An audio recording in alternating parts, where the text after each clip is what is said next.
So yesterday we used the word "it depends," which means that lots of things in project management are situational. And they happen because of the situation that you are involved in. In every project, the situation is different, and the way you manage the project should be different. If you have one mindset for managing projects, you're going to be lost as far as project management, because too many things are variable, too many things are changing, and too many things are not even under your control. So one of the major concepts of projects is to monitor and control. Always keep your eyes on what's happening. Keep your ears out to hear what's going on. And use your team as an extension of your intelligence network. If your team trusts you, your team will communicate with you. Your team will let you know when things are happening in the project, when things are happening in the company. And it's important that you have your antenna up all the time and you are understanding what's going around in the environment around you, in the environment outside of you, and in the environment in the world. Because all of those factors can have an effect on your project. And you're sitting there, you have a project plan. And when you put it together, guess what? It was the perfect project plan. Everything was going to go what? Everything was going to go right. Hey, does everything go right? No, right? Stuff happens. Your life changes. Events happen. Things change. And so your plan, even though it's to go this way, has to take a little turn. And then you draw what? As a project manager, you have to take and bring it back into control. Bring it back onto the path to guide the team toward that result, toward that end target.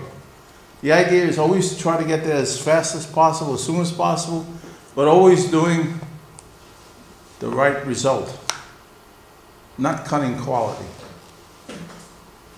What you want to avoid is going way over there and then going way over there. Because what? People are going crazy around you. You cannot let people around you influence you to go crazy. As a project manager, you have to be the one to guide, direct, and focus the result and the effort.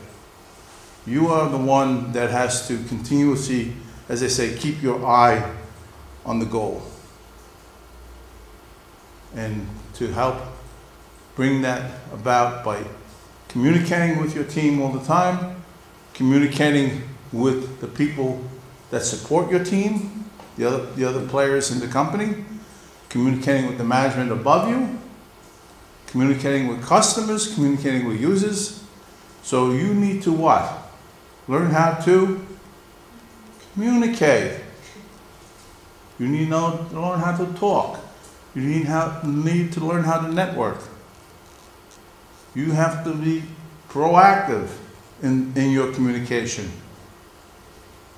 People do not know what you know unless you communicate what you want them to know. Okay?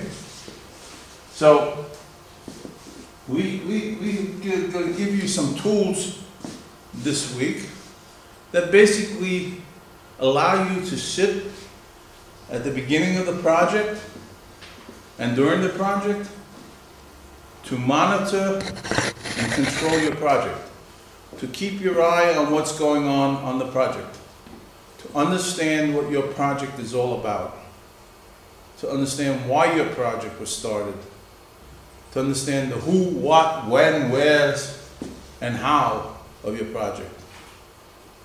It's like a journalist.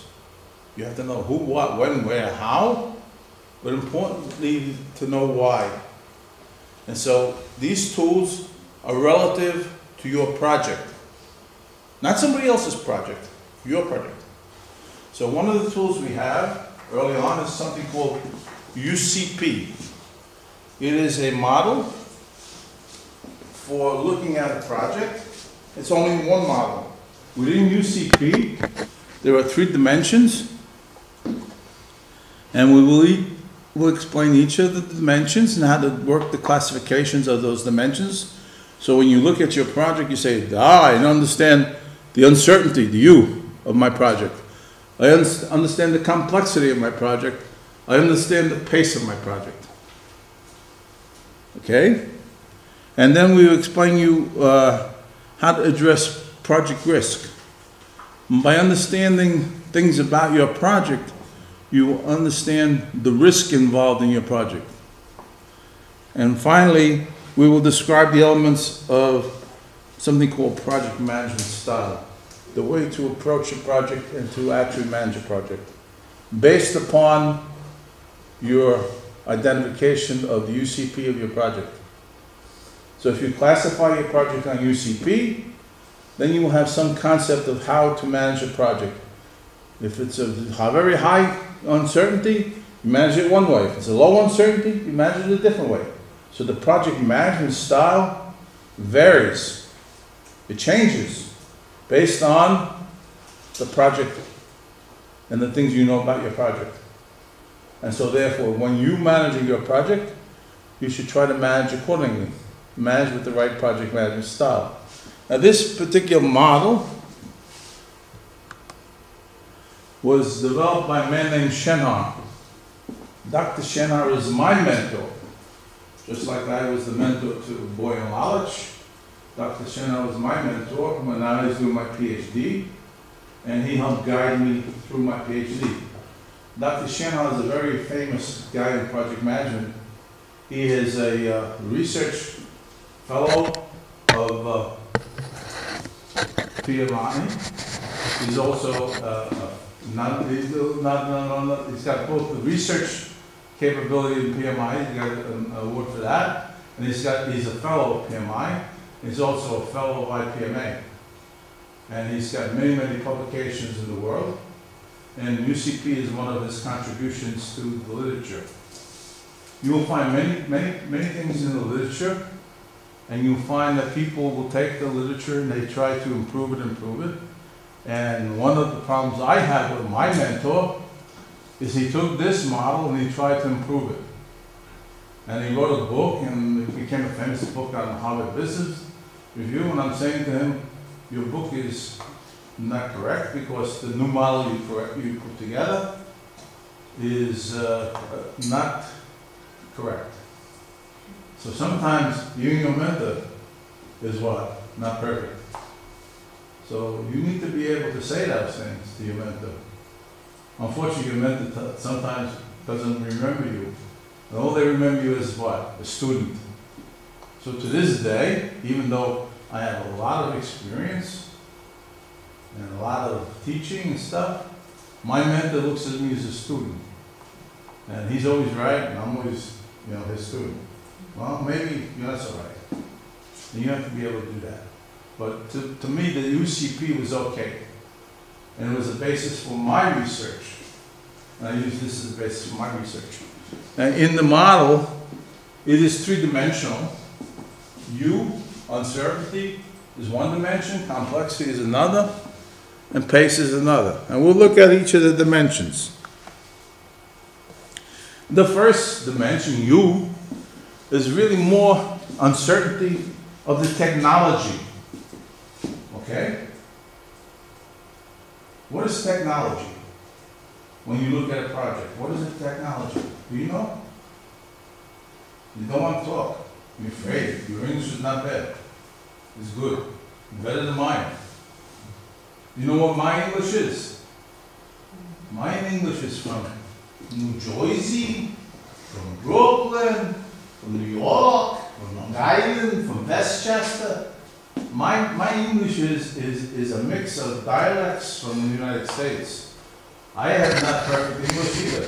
When people hear my sounds and voice in the United States, they say, "Oh, you're from New Jersey." Oh. Okay. So, but you're from Serbia. Your English is what? Serbian English. It's okay. But at least we can talk, eh? I mean, English and I, we talk all the time. Takes me to lunch, and I say soup, he says soup. You get soup. He says, I say beer, he says beer. Scrapes, he says scrapes. Yeah, well, we talk, we can communicate. His English is pretty good. And I'm sure all of yours are too, if you're afraid, eh? Talk to me. I'm clicking my box. Okay, you want to talk. So what was the question? What is technology in the project? What does that mean? Well, it's easy when you're doing what? An IT project, right? You're doing an IT project, the technology is using of the computers. Suppose you're doing a space project for NASA. What is the technology? Spacecraft, right? Whether or not you press the button, the booster engine ignites and the thing takes off. That's technology, right? Well, that's technology. That's easy, right? That's a computer. That's technology. That's a camera. That's technology. So a lot of projects are technology based, and it's uncertain because we've never built it before. Well, maybe we have seen it before, or it's a slight modification of what we've done before. So technology can have some very sureness that it's something we've done before versus something we've never done before. So there is a gradation or grade between something that we know, something we don't know. And what we know, no risk. What we don't know, high risk. What is risk? What is risk? Risk, it means that you try to do something and you have problems because you don't know what you're doing. Nobody knows what they're doing. So you're going off and you're trying to track down this technology, trying to make it part of the project, make it part of the result, and you find out, hey, it's not working the way we think it's working. So now we have to stop and go. So that means if you're taking on risk, you have to take on the idea that it's going to take a little longer to do something. Okay? And maybe you will get a result, and maybe not a good result. That's risk. You buy a car. Where's the guy with the car? Where did he go? Did he come today? Hey, his car must have broke down. You buy a car, you assume it's going to work, right? And oh, I'll tell you today, I had this cell phone in my pocket. I put it down on my hard drive, and I picked it up, and it says, "Where's your SIM?" Hey, cell phone, it's supposed to work. What SIM? And I thought I had demagnetized it. But evidently when I put it down, I shook the SIM out of its socket. And immediately solved the technical problem. But there was something that you think is supposed to work, and then all of a sudden it's not working. Oh, catastrophe, right? I can't tell the time, I can't make any phone calls. I took a lot of risk by just putting my phone down. Imagine within a project if you try to do work and you did something that caused you to lose time and effort in the work. And to fall back and say, oh, all that work we did, we lost it. So technology is an important part of the project. And we need to be certain about the technology as much as possible so that we can what? Continue to make progress toward our goal. So when we sit down at the beginning of the project, we look at the project and say, how sure are we about the technology we're going to use in the project? Okay? So uncertainty. Sure? Not so sure. That's technology. That's only one element of uncertainty in a project. If you really want to go into a project very deeply, as I do sometimes, in my mind, I say that's not the only uncertainty I have. There are other uncertainties that are not reflected in this model. That's why this is not a what? The complete model. This is a small model. That's why we look at the other models that we're going to look at. Because each of the other models that we look at, as we start the project, gives us information about our project and allows us to understand the project, allows us to understand the scope of the project, okay? Scope means how much work you have to do, okay?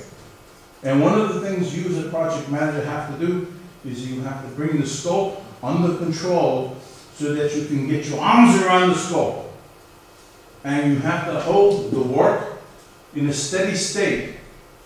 Try to make it so that you can control the work, so that when you give jobs to people to do in the project, each person gets an assignment, a piece of the scope to work on, a piece of the work, and as they work on it, you keep that scope under control.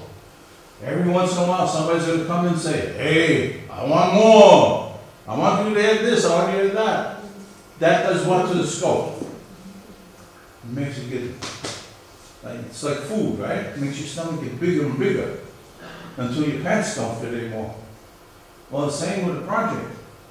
If you take on more scope and scope, all of a sudden you're bursting at the seams and your pants don't fit, you don't have enough people to do all the work, and all of a sudden your scope breaks, the project, and you miss your schedules, you miss your budgets. Why? Because you took on a lot of extra work. And did anybody agree to that? Because if they agreed to it, then what they would have done is they would have given you some extensions of time, extensions of budget, because they extended the scope. They gave you more people, they gave you more money, gave you more time to do the job. So technology is one part of uncertainty. Another part of uncertainty is, how many people do you have on the project? Do you know that those people are going to still be on the project when you need them? Is the company downsizing? That means that, oh, some of the people that are sitting in the seats today are not going to be sitting there tomorrow. And now you have to do what? The same amount of work for less people. That's uncertainty. That's not in this model. That's in another model that you have to consider when you do the project. But technology uncertainty is about technology, and it goes from, it is one element. The second element is complexity. We talk about complexity of the system. It's complexity of what we're going to deliver, what we're going to produce. So this element here talks more about the thing we're going to produce. So right now, this is a laptop. This is pretty simple, pretty standard. But this is what? This is a system. Okay? Inside this system are components. If we connect a whole bunch of laptops together, they become what? They become an array. We have an array of laptops, right? So the complexity of what we're looking at in terms of the deliverable is it a component? Is it a system? Is it an array? We're going to talk about that. And then the final element of UCP is pace. You know what pace is? That's how your heart goes. All of a sudden your heart is beating. And then it's beating. Right? So we will have pace. And pace depends upon how fast you run the project.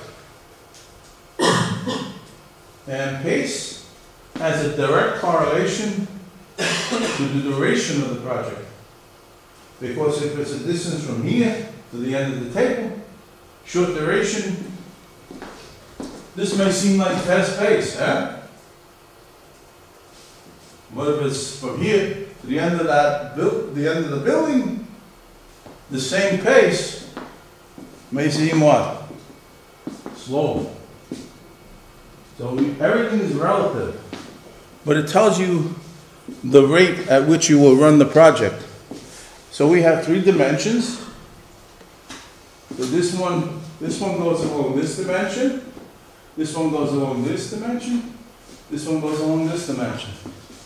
And we talked about a vector yesterday, right? So this is the vector methodology.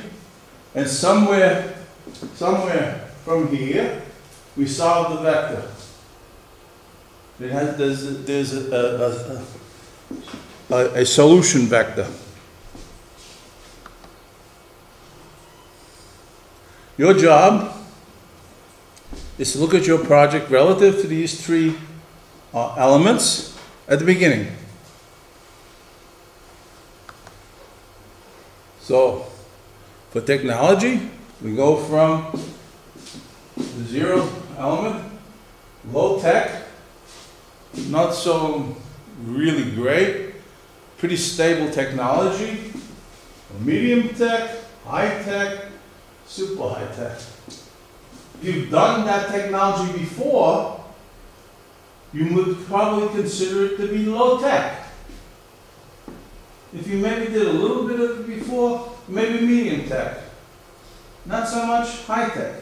Never done it before in your company, super high tech. Example, web pages. Everybody knows how to build web pages, right? You make web design? Do you put web designs together? No. Do you? No. No. Nobody put a web design. Guess what? Some companies have never put a web design together. To them, he's probably going to be somewhere here or here. If they never use a computer, it's here. If they've used a computer, putting web design is here, high tech. Lots of companies have put websites together. It's easy for them. It's low tech project to them. So the rating or classification of the project on technology depends upon how well your company has done before with that technology. So if I have a company and I'm using the company to put together a web design and I've never done it before, I'm probably over here. And let me see what happens now. I don't remember the slide. Oh, lots of words.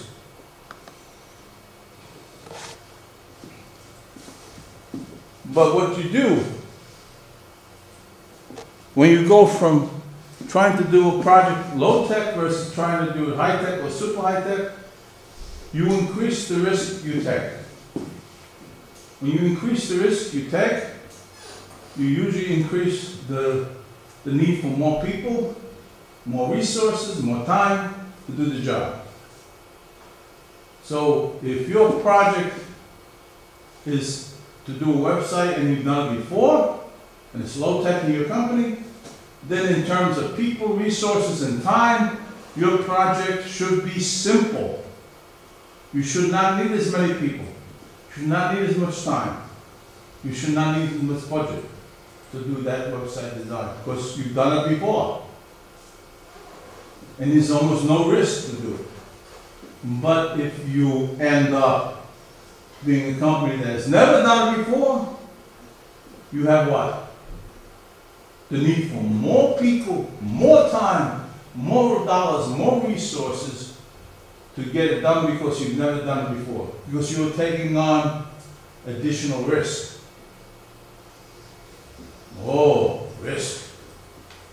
What is risk? Risk is what life is all about. If you take and do a project with no risk, guess what? No risk, no reward. That means if you do something very simple, probably everybody else has done it too. There's nobody's going to pay you to do something very simple. But if you take some risk in your company and try to do something with a little more medium risk or high risk, guess what? People will say, hey, they're doing something adventurous. They're doing something new. they're taking on some risk, and they're creating something that maybe I want. And if I want it good enough, and it says high risk, I will pay for it. So if you take risk, and you take high risk, you should be looking for high reward. Return on your investment. I'm putting time and effort into put this project to create this deliverable. Guess what? You, the customer, you see this, you want it, look how much effort I put into it. You have to pay for it. You have to pay for it. It's not cheap. When I first came to Serbia, everybody's saying, hey, we're in the IT industry, we're trying to do stuff. But all the people above us, they're from the old regime. And they all want the same thing. They want everything for nothing. They want it for free. Hey, nothing is for free.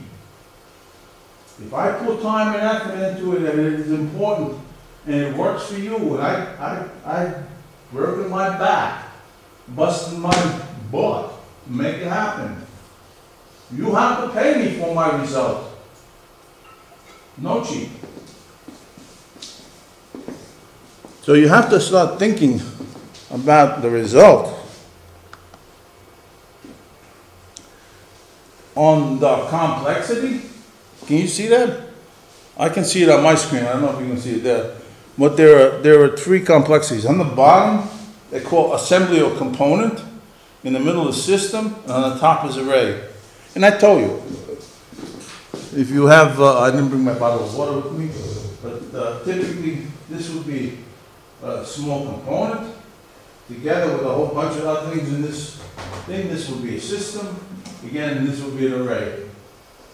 So it's very similar in terms of the resources needed, the dollars, the people to do the project. I will need more as I go up that line.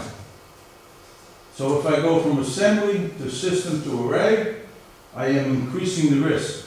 Right? So like on this one, when I went from here to here to here to here to here, from no risk to large risk. This one I'm going from here to here to here to here. Is what? No risk, lower risk, medium risk, high risk. So you can see, as I figure out which of these things I'm on in my project, I'm adding to the risk. I'm actually multiplying the risk. Because if I have this and this, that's bringing the resulting back to here, out here, making larger risk for the project. And the last element, these are the words for complexity.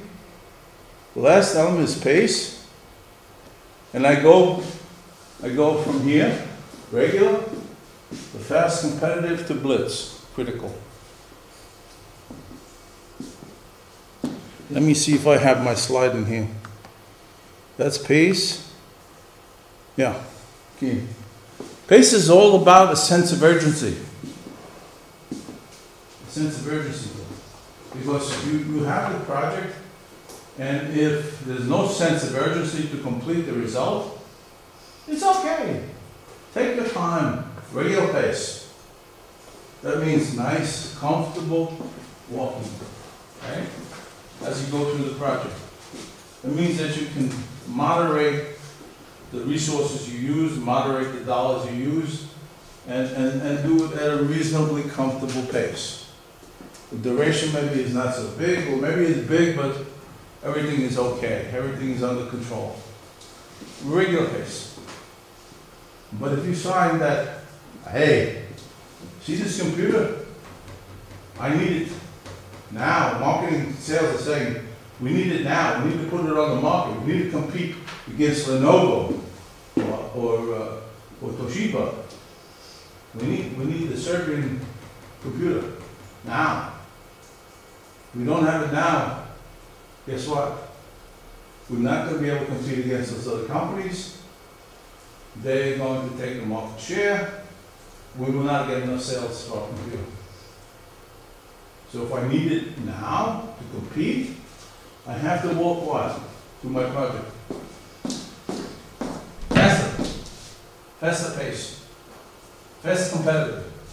I'm being pressured to do my project in a faster pace because there's competition for the result. Other people are doing the same thing that I'm doing. Ah, that's good, right? You're on the same pace so far. You understand? Good. So now, one more pace. Blitz critical. You know what blitz critical is? It's a war term. And Professor Shemhar decided that this is an important pace for some projects because when he was involved in projects at the industry level, he was working in Israel at the time, and he was working during what was called the 7 Days War. It was a war between Egypt and Israel. And at the beginning of the war, Egypt was beating the bejesus out of Israel. They were beating them up. And the Israeli defense industry and the Israeli Minister of Defense was saying, hey, we're in deep trouble. We need help. We need to do something. We need to do something very fast. Blitz critical. Blitz critical. So as a result, in the Israeli defense industry, they did something very, very fast, created some kind of countermeasures that they were able to employ in the Israeli defense, and they were able to beat back the Egyptians. And instead of the Egyptians winning the war, the Israelis did what? Boom! And they won the war. But what? In terms of the projects that Dr. Shenhar's companies were working on, they were going on this every day, overnight. They were running fast. Everybody's going around crazy in the project because it was important to get to the result and to finish the result very quickly. So sometimes a project requires to be done regular speed, as competitive, or blitz critical. Okay, each time you move along in this dimension of the model, going from regular to fast to blitz critical, you what? You're increasing the risk again. You're increasing the time required, the resources required, the budget required. You're increasing the risk. So again, the farther you go from the zero axis on any of one of these dimensions, you're increasing the risk. So I can increase the technology risk, increase the complexity risk, increase the pace risk. Okay? So I can do a lot of risk, take on a lot of risk.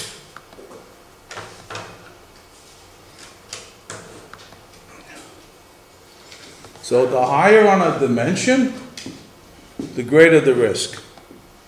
Right? This is not working. Okay? So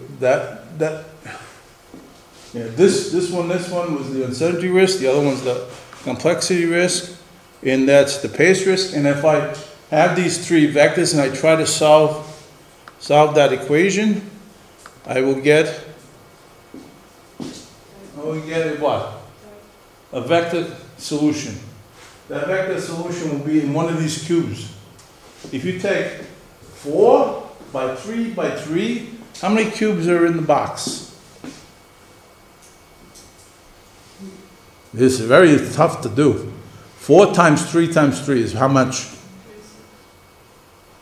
4 times 3 is 12, times 3, 36. There are essentially 36 boxes in this cube. Right? There's one box here. There's another box over here. There's another box here. There's this. So there's 36 boxes. This one is over here somewhere, is probably medium tech, is probably a system, and it's probably regular pace. So it's probably in a box, someone close, small. So if something is medium tech, system, and regular pace, there is some risk to it, right? The risk is more based on the fact that it's medium tech and system. Not as much risk on pace because it's regular pace. That is a pretty typical project in most companies to do. A project that is low tech, component, and regular pace is probably very simple. Hey, guess what? We were able to make a whole bunch of mouse pads. Hey, is what? Simple project, right? No risk. Just do it. So from the standpoint of running the project, it's a simple project. No complexity, no real management needed for it. So it's interesting for you to keep in mind that something down here is very simple, something in here is a little more moderate in risk, and something that is super high tech, alright, and blitz critical out here in the far corner of the world of this big 36 member cube is what? Very risky, because it's very risky in terms of technology. It's super high tech. Very risky in terms of complexity because it's an array. And it's very risky in terms of pace because it's blitz critical. Have you ever seen a project like that? That's been that high risk? No. No. I've seen it many times. I've seen that project. Have you ever gone to the movies? You see the movie Armageddon with Bruce Willis? Armageddon? Eh? That's super high tech. That's an array. There's a lot of stuff happening at one time, and technology-wise and all. And what? It's blitz critical. That meteor is going to hit the Earth. It's going to kill us all. But Bruce is going to what? Going to be the project manager and the project leader and is going to solve all the problems of the world. There are very few projects that would fall in the super high-tech arena. Most of them are projects that are funded by the government or the defense. Those are major, major projects. They're world-shattering, government-shattering. So those kinds of projects we typically don't see in industry. We don't see these projects in industry. We see a lot of high-tech projects, we see a lot of fast competitive projects, and we usually see a lot of system projects. High-tech, system, fast competitive is a typical project that we see in most companies today. That means that we're doing a lot of work, we're taking on some risk, and we're going to expect reward for our risk.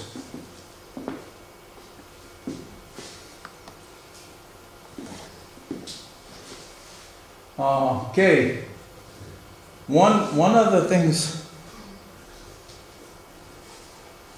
you have to remember when you're doing a project is that when you start the project, you practically know nothing. And everything is what? Unknown. Or lots of things are unknown. So things are what? Uncertain. Your job in the project, as a project manager, is to, as you ride through the project over time, from the beginning of the project to the end of the project. You write over time. You use your resources in the project. You start to use resources, and you start to do the work of the project. That as you start with almost total uncertainty, by the end of the project you should have what? Relative certainty. You should be in a position that when you finish the project, I know what I know now. Because I took the time, and I took the people and effort to what? To learn about things I don't know. So from here to here, I learn about what I don't know. I create certainty. I create results. I get the project done.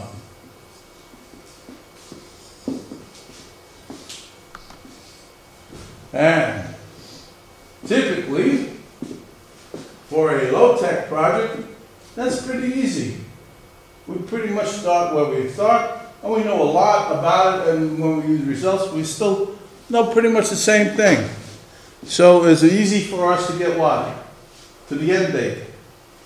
But if we go to a project that is B is a medium-tech project, it's going to take us a little more resource, a little more effort in terms of learning about it. The end date, when we finish, is what? Is not so certain. It's not so targeted. So we might finish a little earlier, or we might finish a little late, because of the fact that it was a medium-tech project. And if it's a high-tech project, we've taken more iterations in the project, more phases, more looking at the project work. We may start earlier, but we're definitely going to probably start and finish later for a high-tech project. And for a super high-tech project, D, that ring represents a super high-tech project. Guess what? The ability to hit the end date that we projected is totally unfathomable. We're really not sure about the end date in a super high-tech project. So when your manager comes to you and says, hey, what kind of project do you have? You say, well, I have a high-tech project. He says, okay, so then you're going to hit the end date. You're going to say, hey, if I hit the end date, you're expecting me to be a low-tech project. When I said I had a high-tech project, if I hit the end date, I'll be lucky if I hit the end date. I'm going to have to what? I'm going to have your understanding, Mr. Manager, that I'm not going to make the end date. I'm going to try like hell to do it. That's the problem when you work with people above you, the managers. All they want to know is what? When will it be done? You can give them a date. Guess what? It's your guess as well as theirs that that date is going to happen. It's a guess. A best guess. But they don't understand that. They say what? You gave me that date. So given that date, everything else is going to happen from that date. No. That is a probable date. Expect it to be what? Probably late. Because it's a high tech. If it's low tech, I give you a date. Expect me, I'll be very close to that date. I will work for you. But if I have something different, you have to understand that difference. And your job as a project manager is to constantly keep your management up to date as to where the end date is going and why it's moving and why it's getting further and further out. Your job is to try to what? Keep the scope of the project under control, keep the work effort under control, keep people guided to the end target without going off in different directions so that you don't waste effort and time and you get there as soon as possible. To your best effort. but you cannot hold me to a strict end date. If you want to do that, sir, guess what? I will tell you the date, but it will be this date plus 2 months. I will give myself what? Buffer. I will give myself extra time just in case stuff happens. And then if I complete early, then I look like a great guy. If I complete on time, then I look great. But don't expect me to complete there. I'm going to give you, so then it becomes a game of what? Dates. What date do you tell the manager? Don't tell them the manager the date with the perfect plan in mind, because what? The plan is never perfect. The plan always runs into problems, needs to be changed and updated. The dates, the end dates usually have to be changed. So you have to manage your manager. You have to manage your dates. So this is one model we can use to help manage our dates and our managers, because all projects are not alike. They're not all low tech, and they're not all so predictable that we can tell you the end date. And some of them take on more risk than others. Now, we change topics. Professor Shenhar did some more research, and part of the research was that he looked at the different uncertainty classifications, and he said for each classification, low tech, medium tech, high tech, or super high tech, that based on that type of classification, that if you wanted to manage the project or a low tech project, the approach is very firm. Because we've done it so many times before, we should know how much time it's going to take to do the work. we should know that we already have the resources to do the job. That the project manager, in most senses here, in a low-tech project, is just an administrator. Just make sure that the people are doing the job and check off that every time they do the job. And that the strategy is, hey, we've done it before, the blueprint is already there how to do it. Follow the blueprint. Just do it. Essentially, this is a just do it project. These here are not just do it projects. And unfortunately, these are most of the projects that we do in these two areas. And the attitude is stick to the plan, and then the communication pattern is very formal, and every day we will meet and we will talk about the thing, and we will turn in the results. Easy. That's how you manage. That's how you manage a low-tech project. If you're going to do a medium-tech project, you change your style. You change your management style. You're moderately firm. You have to have some technical knowledge. You definitely build the specs, but you expect some changes, and it's a little more informal. Not as formal approach to the project. In a high-tech project, moderately flexible. You definitely have to have good technical ability. You're building something new. Many changes, and you have to be what? You cannot be inflexible. You have to be flexible. So I have to be more informal, high-tech. And in a totally super high-tech project, as I said, these are mostly big government kind of projects, very flexible, exceptional technical leadership, built to the advanced knowledge needed, look for trouble, and enormous levels of interaction, communication involved. That's why you see government projects take what? A lot of time and effort, because they're totally always trying to figure out, where are we? What did we do? Is very, very tough. So this was a style. And typically what you find, you go into a company that you may be a high-tech project and all of a sudden they're trying to do it this way. Which is what? Not the style of management needed for that type of project. You know then that that project will be in trouble. So if you're in a company and you classify your project, then look to make your style match the technology uncertainty that you have in hand.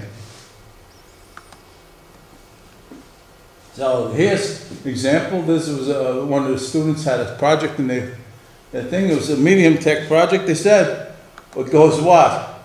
They try to manage, approach like a low tech. They tried to have a manager that was super high skilled. And then they finally got the ball rolling. No. So this was what they said the project was all about. And then the company's trying to manage it this way, this way, and this way. And they were wrong here, wrong here, wrong here. And being wrong here is very interesting. What does that mean? That means that they put in place a project manager that has what?